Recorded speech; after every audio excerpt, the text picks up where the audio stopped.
Olá a todos. Essa semana o governo chinês ele tomou uma decisão inédita e até em algum momento pode ser considerada ousada, principalmente levando em consideração as celebrações que ocorreram nos últimos dias em Pequim por conta do 100º aniversário do Partido Comunista Chinês. Nessa semana, a gigante de tecnologia chinesa Didi, ela realizou um dos maiores IPOs na Bolsa de Nova York, a maior de uma empresa chinesa desde 2014, quando o Alibaba fez o IPO deles na Bolsa de Nova York. Agora, o curioso é que apenas alguns dias depois desse IPO, que foi muito grande, ter sido feito, o governo chinês, por meio dos órgãos reguladores de conteúdos digitais, eles acabaram aplicando uma multa e também punindo de várias formas a empresa Didi, incluindo a retirada dos seus aplicativos de lojas virtuais que podem vender esses aplicativos na China. Segundo o governo chinês, a Didi ela violou a privacidade dos seus usuários e dos dados dos seus usuários. Bom, por que isso é curioso? Primeiro, porque a narrativa utilizada pelo governo chinês é basicamente idêntica à narrativa utilizada pelo governo americano na elaboração da lista negra de empresas chinesas, no qual investidores e empresas americanas não podem se relacionar. Então, por mais que o governo chinês tenha prejudicado uma empresa chinesa fazendo isso, ele basicamente está mandando um recado ao governo americano. Por que isso? Logo após o IPO, onde centenas e centenas de investidores americanos compraram ações da Didi, essa ação do governo chinês contra a empresa invariavelmente faz com que o valor dessas ações elas caem.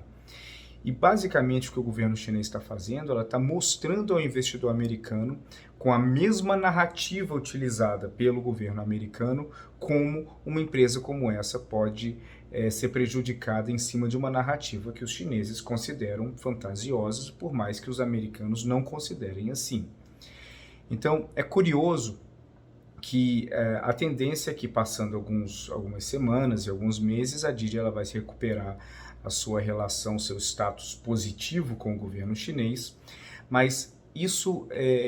faz parte também de uma estratégia chinesa,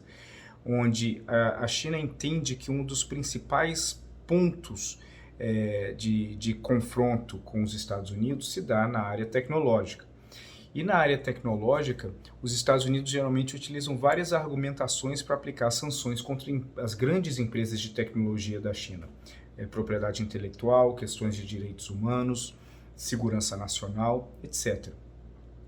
Mas o ponto é que a China ela se preocupa com isso acima de vários outros assuntos, porque a tecnologia é vista como soft power chinês e eles querem ver a tecnologia deles sendo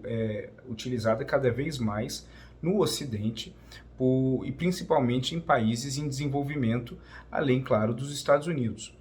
Então, quando os Estados Unidos tomam uma ação contra a China, colocando empresas chinesas na lista negra, a resposta chinesa,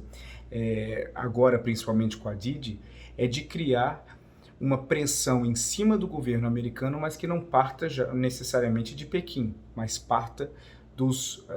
formadores de opiniões americanos, dos interessados americanos, dos investidores americanos que investem nessas empresas, para que eles pressionem o governo americano para que tire o pé do acelerador em relação às sanções contra as empresas de tecnologia chinesa, porque essas empresas de tecnologia chinesa, elas trazem lucros para investidores americanos quando elas, principalmente, elas fazem um IPO como a Didi fez. Então, essa abordagem chinesa de punir a própria empresa dias após o IPO, ela visa demonstrar aos Estados Unidos que ela está retaliando uma ação americana e, a partir daí, ela envolve os interessados americanos na saúde dessa empresa para pressionar o próprio governo americano. Acaba sendo uma nova vertente de um novo ponto estratégico que a China deve adotar daqui em diante para tentar amenizar um pouco mais as pressões que o governo americano coloca nas suas empresas de tecnologia. Um abraço a todos.